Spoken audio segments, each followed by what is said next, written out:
2 Samuel chapter 16. When David had passed a little beyond the summit, Ziba, the servant of Mephibosheth, met him with a couple donkeys saddled, bearing 200 loaves of bread, 100 bunches of raisins, 100 of summer fruits, and a skin of wine. And the king said to Ziba, "Why have you brought these?" Ziba answered, "The donkeys are for the king's household to ride on, the bread and summer fruit for the young men to eat, and the wine for those who faint in the wilderness to drink." And the king said, "And where is your master's son?" Ziba said to the king, "Behold, he remains in Jerusalem, for he said, 'Today the house of Israel will give me back the kingdom of my father.'" Then the king said to Ziba, "Behold, all that belonged to Mephibosheth is now yours." And Ziba said, "I pay homage. Let me ever find favor in your sight, my lord the king." When King David came to Bahurim, there came out a man of the family of the house of Saul, whose name was Shimei, the son of Gera. And as he came, he cursed continually, and he threw stones at David, and at all the servants of King David, and all the people, and all the mighty men were on his right hand and on his left. And Shimei said, as he cursed, get out, you man of blood, you worthless man. The Lord has avenged on you all the blood of the house of Saul, in whose place you have reigned, and the Lord has given the kingdom into the hand of your son Absalom. See, your evil is on you, for you are a man of blood." Then Abishai, the son of Zeruiah, said to the king, "Why should this dead dog curse my lord the king?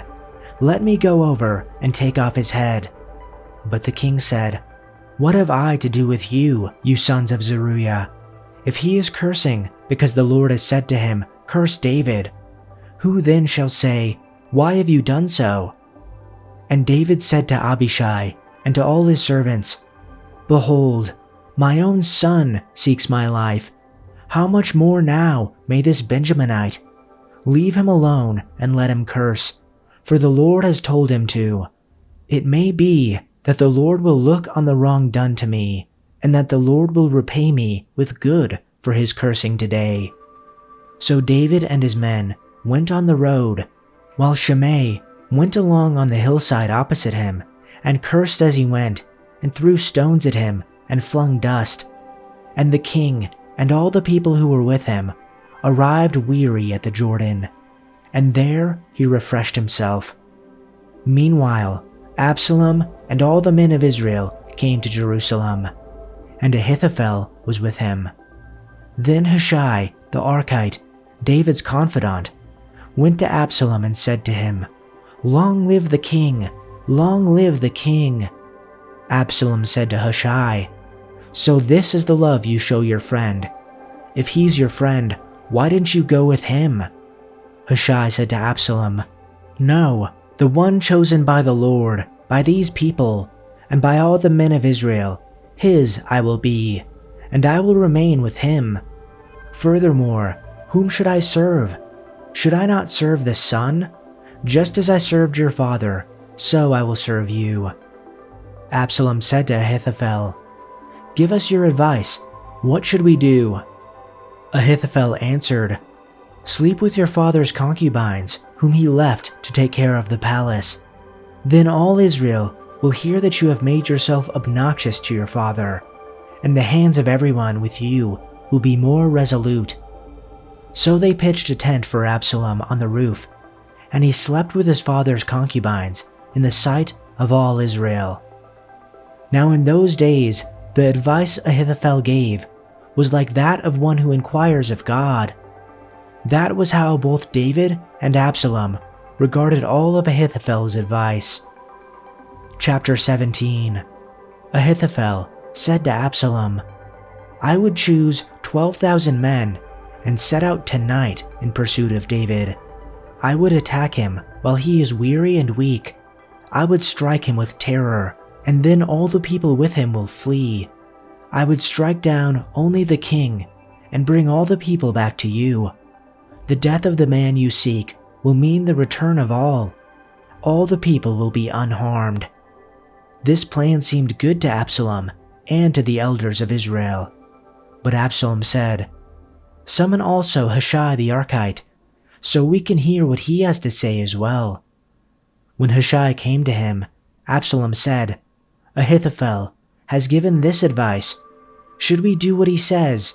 If not, give us your opinion." Hushai replied to Absalom, "The advice Ahithophel has given is not good this time. You know your father and his men. They are fighters, and as fierce as a wild bear robbed of her cubs. Besides, your father is an experienced fighter. He will not spend the night with the troops. Even now, he is hidden in a cave or some other place. If he should attack your troops first, whoever hears about it will say, 'There has been a slaughter among the troops who follow Absalom.' Then even the bravest soldier, whose heart is like the heart of a lion, will melt with fear. For all Israel knows that your father is a fighter, and that those with him are brave. But I advise that all Israel be fully gathered to you, from Dan even to Beersheba, like the sand that is by the sea in abundance, and that you personally go into battle.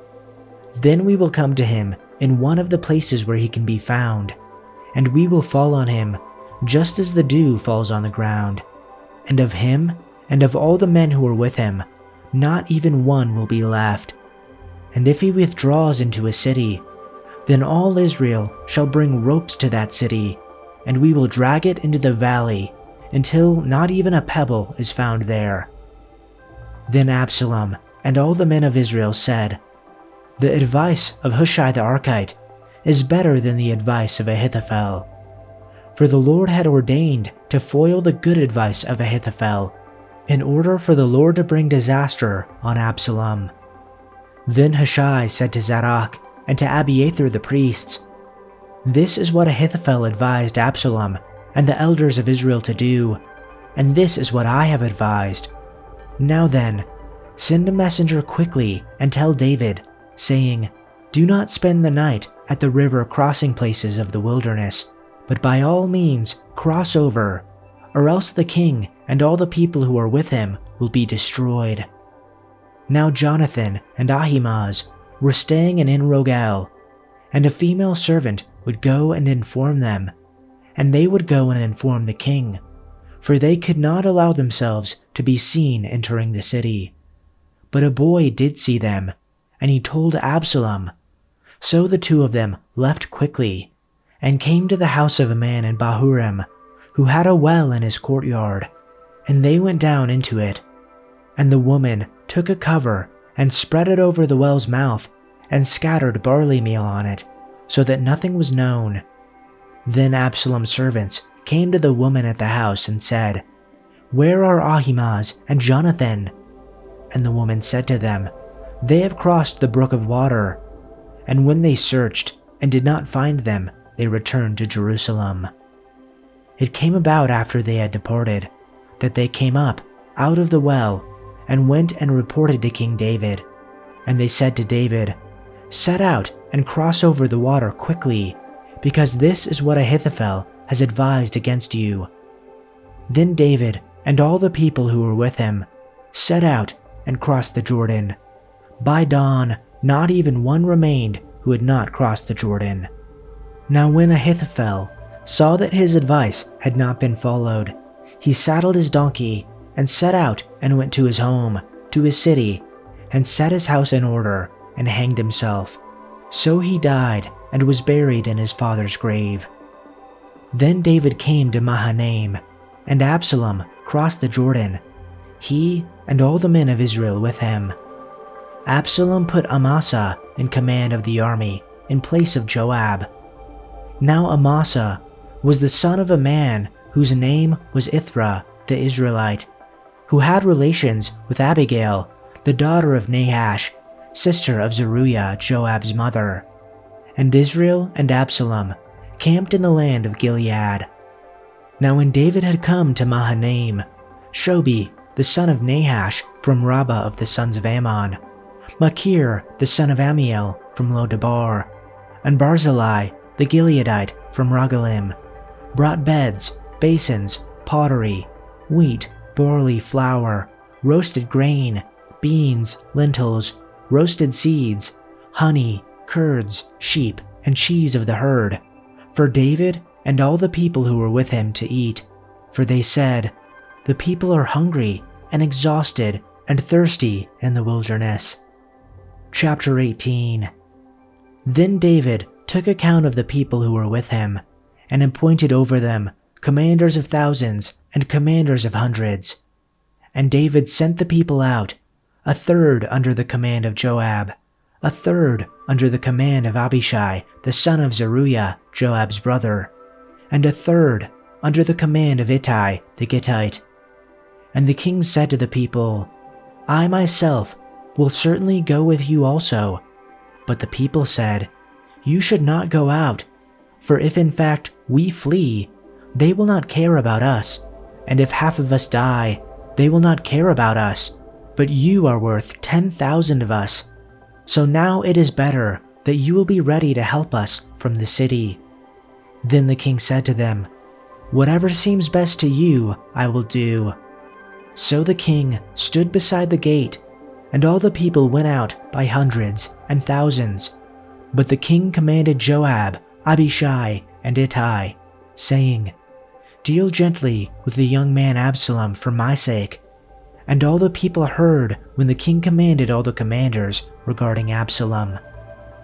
So the battle began in the forest of Ephraim, and the Israelite troops were beaten back by David's men. There was a great slaughter that day, and 20,000 men laid down their lives. The battle raged all across the countryside, and more men died because of the forest than were killed by the sword.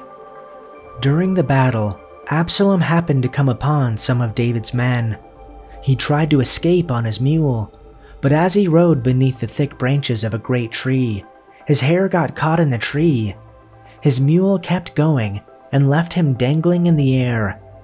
One of David's men saw what had happened and told Joab, "I saw Absalom dangling from a great tree." "What?" Joab demanded. "You saw him there and didn't kill him.